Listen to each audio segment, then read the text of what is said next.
Hello friends, எல்லாருக்கும் வணக்கம். இன்றைக்கி ஆடி அமாவாசை. ஆடி அமாவாசை அப்படின்னாவே நம்ம முன்னோர்களை நம்ம நினச்சி வழிபடக்கூடிய ஒரு அற்புதமான நாள். ஆடி அமாவாசை, தை அமாவாசை அப்போ வீட்டில் பெரியவங்க இறந்துட்டாங்க அப்படின்னா அவங்களுக்கு போய் நம்ம தர்ப்பணம் பண்ணுவோம். சிலர் சிரார்த்தம் பண்ணுவாங்க. இதெல்லாமே ரொம்ப நல்லது. அதே மாதிரி வீட்டில் நம்ம அவங்களுக்கு பிடிச்சமான உணவுகளை படையெல்லாம் செஞ்சு அதை காகத்துக்கு ஃபஸ்ட்டு படைச்சிட்டு அதுக்கப்புறமா விரதம் இருந்து நம்ம சாப்பிட்டோம் அப்படின்னா அவங்களோட முழு ஆசையும் ஆசீர்வாதமும் நமக்கு கிடைக்கும் அப்படிங்கிறது பழக்கத்தில் இருந்து வர நம்ம பெரியவங்க நமக்கு சொல்லி கொடுத்த விஷயம். இன்றைக்கி நம்ம நிக்கிஸ் கிச்சனில் நான் எந்த மாதிரியான அமாவாசைக்கு எந்த மாதிரியான படையல் பண்ணியிருக்கேன் அப்படிங்கிறத உங்களோட ஷேர் பண்ணுறதுக்காக இந்த வீடியோ ஷூட் பண்ணியிருக்கிறேன். வாங்க வீடியோக்குள்ளே போயிட்டு என்னென்ன பண்ணியிருக்கேன்னு பார்த்து தெரிஞ்சுக்கலாம்.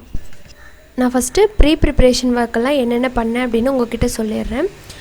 நைட்டே நான் எல்லா பருப்பையும் ஊற வச்சிட்டேன். வடைக்கு 1 கப் பட்டாணி பருப்பு, வடைப்பருப்பு அதை ஊற வச்சிட்டேன். வடைப்பருப்பு இல்லைன்னா நீங்கள் கடலப்பருப்பில் கூட பண்ணலாம். பாருங்கள், பாயாசத்துக்காக பாசிப்பருப்பு 1/2 கப் போல் ஊற வச்சுருக்கேன். இதை நெய்யில் வறுத்துட்டு அதுக்கப்புறம் ஊற போட்டேன். கூடவே ஒரு 4 டேபிள் ஸ்பூன் அளவுக்கு பச்சை கடலப்பருப்பு, அது கூட்டுக்காக. அப்புறமா துவரம் பருப்பு சாம்பாருக்காக. இப்போ இது எல்லாத்தையும் ஊற போட்டோம்னா காலையில் நமக்கு வேக வைக்கிறதுக்கு ரொம்ப ஈஸியாக இருக்கும்.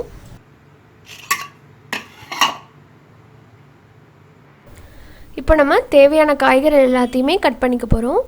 நான் இன்றைக்கி என்ன மெனு செய்ய போகிறேன் அப்படிங்கிறத நான் உங்களுக்கு செஞ்சுட்டு வரும்போது அப்படியே ஒன்று ஒன்றா சொல்கிறேன் அப்பப்போ. இப்போ இதை நல்லா கட் பண்ணிக்கலாம். இப்போது காய்கறி கட் பண்ணுறதுக்கு முன்னாடி ஃபஸ்ட்டு நம்ம சாம்பாருக்கு துவரம் பருப்பை வேக வச்சுக்க போகிறேன். ஸோ அது பாட்டில் விசில் வந்துட்டுருக்கோம், நம்ம அதுக்குள்ளே கட் பண்ணிகிட்ருக்கலாம். நான் இன்றைக்கி 100 கிராம் அளவுக்கு துவரம் பருப்பு எடுத்திருக்கேன். நைட்டே ஊற போட்டு எடுத்து வச்சுட்டேன் டக்குன்னு வேகுங்கிறதுக்காக. இதில் கட் பண்ண ஒரு தக்காளி, தேவையான அளவுக்கு தண்ணி ஊற்றிக்கலாம். அப்புறமா 2 பல்லு பூண்டு, 1/2 டீஸ்பூன் மஞ்சத்தூள், 1/4 டீஸ்பூன் சீரகம் சேர்த்துட்டு இப்போ மூடி போட்டுட்டு நல்லா இது குழையிற அளவுக்கு வேக வச்சு எடுத்துடலாம். இப்போ காய்கறிகள் எல்லாத்தையுமே கட் பண்ணி எடுத்துக்க போகிறேன். இப்போ சாம்பார் பண்ணுறதுக்கு 2 ஸ்பூன் எண்ணெய் ஊற்றிருக்கிறேன். கொஞ்சமாக கடுகு போட்டுக்கலாம், கொஞ்சமாக உளுந்து, கருவேப்பிலை, சின்ன வெங்காயம் போட்டுடலாம். கூடவே 2 காஞ்ச மிளகாய் போட்டுட்டு நல்லா வதக்கணும். இப்போ வெங்காயம் லைட்டாக வதங்கினதும் நம்ம காயெல்லாம் போட்டுடலாம். நான் இன்றைக்கி கத்திரிக்காய், முருங்கைக்காய், நீர் பூசணிக்காய், அப்புறமா வாழைக்காய், கூடவே ஒரு உருளைக்கிழங்கு, மொத்தமாக 5 காய் சேர்த்து இன்றைக்கி சாம்பார் செய்ய போகிறேன். எல்லாத்தையுமே இதில் போட்டுடலாம். போட்டு நல்லா வதக்கணும். கொஞ்சமாக மஞ்சத்தூள், அடுத்ததான் 1 ஸ்பூன் அளவுக்கு சாம்பார் தூள் சேர்த்துக்கிறேன். காய்க்கு தேவையான அளவுக்கு உப்பு. இப்போ தண்ணி ஊற்றி வேக வச்சிடலாம். மூடி போட்டு இப்போ புடலங்காய் கூட்டு பண்ண போகிறேன். புடலங்காய் கூட்டுக்கு ஒரு 3 டேபிள் ஸ்பூன் அளவுக்கு சன்னாடால் ஊற வச்சுருந்தோம் இல்லைங்களா, கடலப்பருப்பு, அதை ஃபஸ்ட்டு 3/4 வேக்காடு அளவுக்கு வேக வச்சுட்டேன்.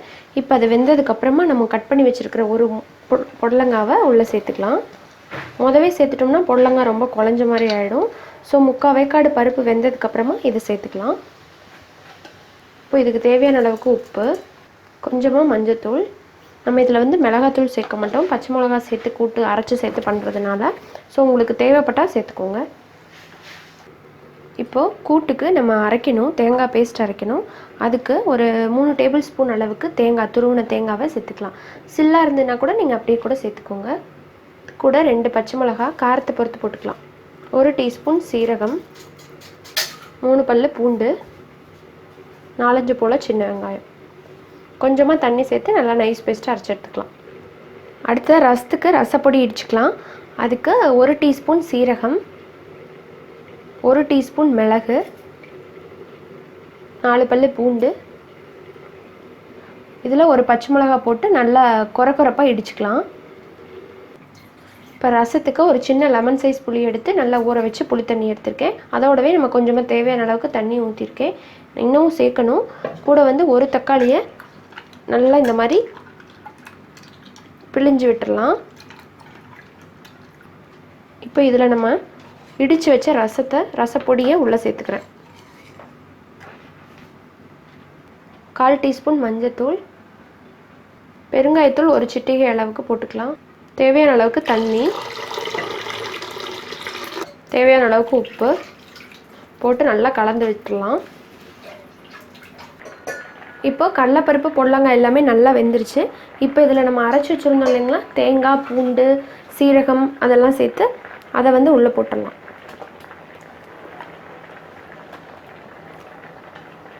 இப்போ நல்லா கலந்து விட்டுடலாம். பாருங்கள், தண்ணி பத்தலைன்னா மறுபடியும் ஊற்றிக்கலாம். இதோட பச்சை வாசம் போகட்டும், அதுக்கப்புறமா நம்ம தாளித்து கொட்டிக்கலாம். இப்போ சாம்பாருக்கு காயெல்லாம் நல்லா வெந்துருச்சு. இப்போ இதில் நம்ம வேக வச்ச பருப்பை நல்லா மசிச்சு எடுத்து உள்ளே ஊற்றிக்கலாம்.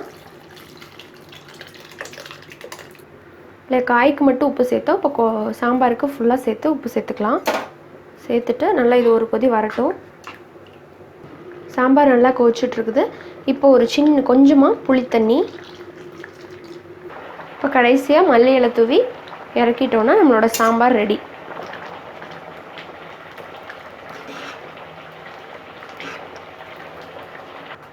அடுத்ததாக கூட்டுக்கு தாளித்து விட்டுறலாம். அதுக்கு ஒரு கரண்டியில் கொஞ்சமாக எண்ணெய் சேர்த்துக்கிறேன்.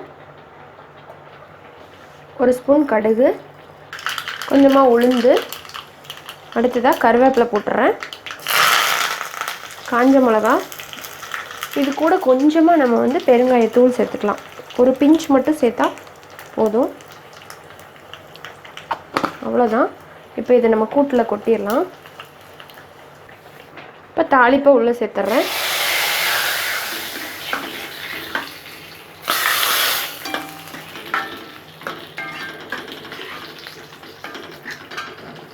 கொஞ்சமாக மல்லி இலை தூவி இறக்கிட்டோன்னா நம்மளோட பொடலங்காய் கூட்டு ரெடி.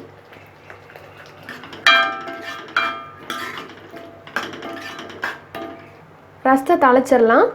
ஒரு 2 ஸ்பூன் அளவுக்கு எண்ணெய் ஊற்றிக்கிறேன். கொஞ்சமாக கடுகு, கருவேப்பிலை போட்டுறேன், கூடவே 2 காஞ்ச மிளகா. அடுத்ததாக நம்ம கலந்து வச்சுருக்கிற ரச தண்ணியை உள்ளே ஊற்றிடலாம்.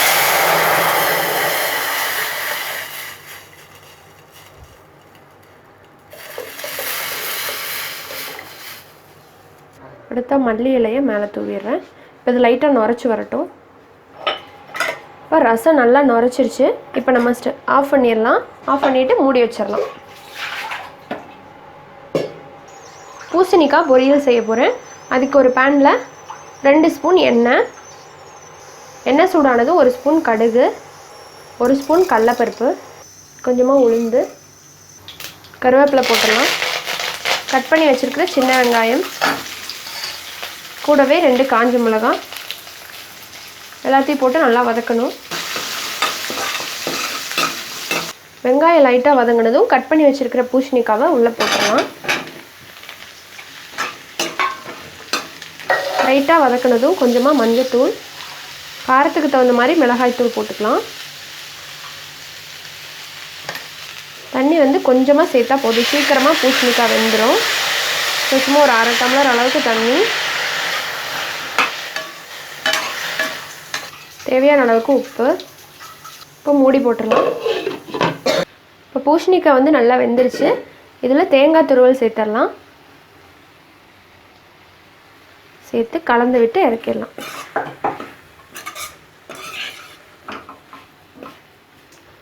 இப்போ பூசணிக்காய் பொரியல் ரெடி.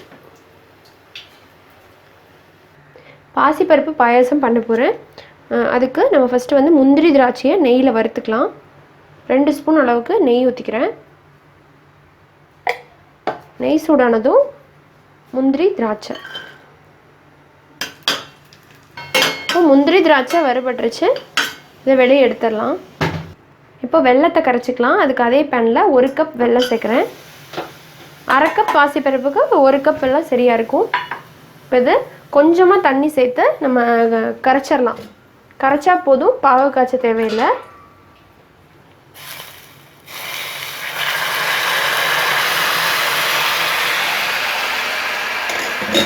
இப்போ வெல்லம் நல்லா கரைஞ்சிருச்சு. இதை ஃபில்டர் பண்ணி எடுத்துக்கலாம். இப்போ நான் வந்து 1/2 கப் பாசிப்பயிறு ஊற வச்சுருந்தேன் இல்லைங்களா, அதை ப்ரெஷர் குக்கரில் நல்லா குழையிற அளவுக்கு வேக வச்சு இந்த மாதிரி பருப்பே தெரியாத அளவுக்கு நல்லா மசிச்சு எடுத்துக்கோங்க. இல்லாட்டி பருப்பு அங்கங்கே இருந்ததுன்னா ரொம்ப திரியாக இருக்கிற மாதிரி இருக்கும், நல்லா இருக்காது. ஸோ இப்போ இது ஒரு கொதி வரட்டும். இப்போ இதில் நம்ம அந்த வெள்ளை தண்ணி இருக்கு இல்லைங்களா, அதை ஸ்ட்ரெயின் பண்ணி ஊற்றிக்கலாம். டைரெக்டாக இதுலேயே ஸ்ட்ரெயின் பண்ணி விட்டுறேன்.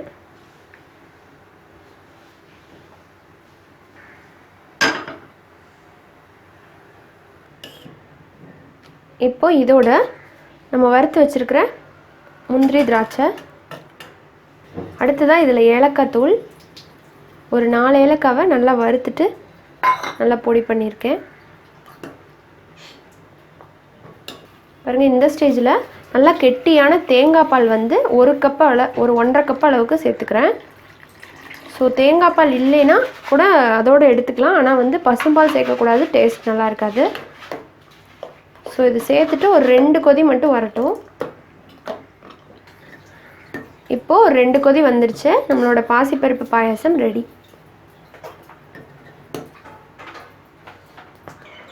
இப்போ வடைக்கு அரைச்சிக்கலாம். அதுக்கு சின்ன துண்டு பட்டை, 1 டீஸ்பூன் சோம்பு, கூடவே 2 காஞ்ச மிளகா, 2 பச்சை மிளகா, ஒரு 5-6 பல்லு பூண்டு, 1 இன்ச் அளவுக்கு இஞ்சி சேர்த்துட்டு இதை ஃபஸ்ட்டு லைட்டாக கொரகொரப்பாக அரைச்சிக்கலாம். தண்ணி சேர்க்காமல் கொரகொரப்பாக அரைச்சிக்கோங்க. பாருங்கள், இந்தளவுக்கு கொரகொரப்பாக அரைச்சதுக்கப்புறமா 1 கப் வந்து பட்டாணி பருப்பு, வடைக்குனே பட்டாணி பருப்புன்னு கடையில் இருக்குது இல்லைங்களா, அதை ஊற போட்டிருந்தேன். அதில் வந்து ஒரு 2 டேபிள் ஸ்பூன் அளவுக்கு மட்டும் தனியாக எடுத்து வச்சுருக்கேன். இதை வந்து ஒரு 3லேருந்து 4 மணி நேரம், மார்னிங் செய்கிறீங்கன்னா நைட்டே ஊற போட்டுட்டிங்கன்னா உங்களுக்கு நல்லா அரைக்கிறதுக்கு கரெக்டாக இருக்கும். இப்போ இதை உள்ளே போட்டுக்கலாம்.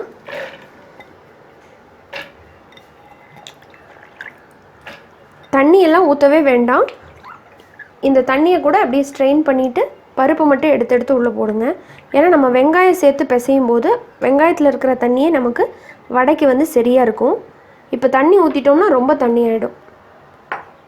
இப்போ இதையும் வந்து லைட்டாக கொரகொரப்பாக அரைச்சி எடுத்துக்கலாம். இப்போது அரைச்சதை இந்த பவுலில் சேர்த்துக்கிறேன்.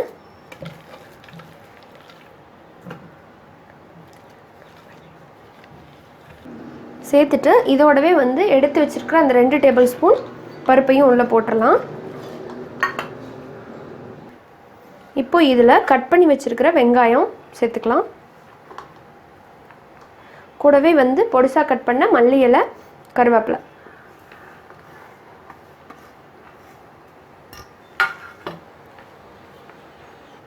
தேவையான அளவுக்கு உப்பு போட்டுட்டு நல்லா கலந்து விட்டுடலாம். ஸோ நல்லா கலந்து விட்டதுக்கப்புறமா இந்த மாதிரி அளவான உருண்டையாக உருட்டிக்கலாம். உருட்டிட்டு ஃபஸ்ட்டு இது எல்லாத்தையுமே நான் உருட்டி ஒரு பிளேட்டில் வந்து வைக்கிறேன். அப்புறமா தட்டி போட்டுக்க போகிறேன்.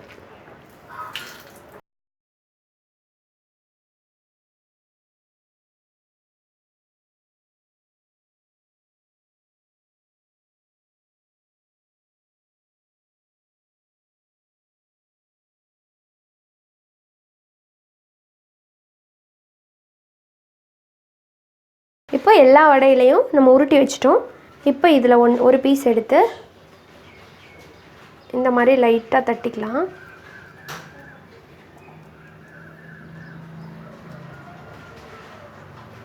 இப்போ இதை எண்ணெயில் போட்டுடலாம்.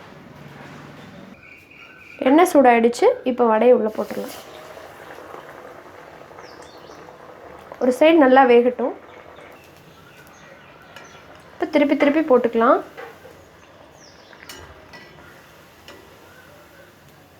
இப்போ நல்லா கோல்டன் ப்ரௌன் ஆனதும் எடுத்துடலாம்.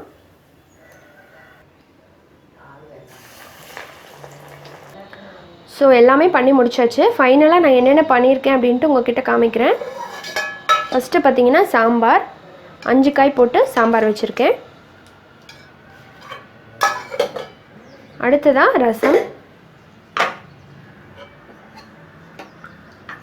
ரசம்,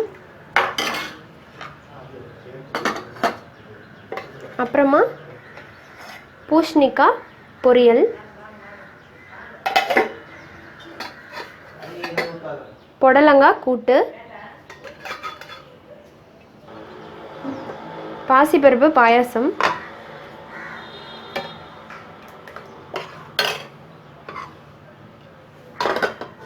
அப்பளம் பொரிச்சிருக்கேன். அடுத்ததாக மசால் வடை, ஒயிட் ரைஸ். அவ்வளோதாங்க. இந்த ஆடி அமாவாசைக்கு நான் என்னென்ன படையல் பண்ணேன் அப்படிங்கிறத உங்களுக்கு செஞ்சு காமிச்சிருக்கேன்.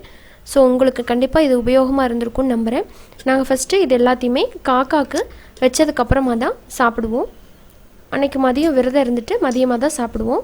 ஃபஸ்ட்டு வந்து நம்ம செஞ்ச எல்லாத்தையுமே நல்லா ஒரு தலவாழை இலையில் போட்டு காகத்துக்கு படைச்சிட்டு காகம் சாப்பிட்டதுக்கப்புறமா தான் நம்ம சாப்பிடணும். ஏன்னா காகத்தை தான் நம்ம முன்னோர்களாக நினச்சி நம்ம வழிபடுறோம். ஸோ இந்த வீடியோ உங்களுக்கு ரொம்பவே பிடிச்சிருக்குன்னு நம்புகிறேன். பிடிச்சிருந்தா நம்ம சேனல் நிக்கிஸ் கிச்சனை சப்ஸ்கிரைப் பண்ணிக்கோங்க. கூடவே இருக்கிற பெல் சிம்பிளை மறக்காமல் கிளிக் பண்ணிக்கோங்க. இன்னொரு இன்ட்ரெஸ்டான அண்ட் ஹெல்த்தியான ரெசிபியோட மீண்டும் சந்திக்கலாம். நன்றி, வணக்கம்.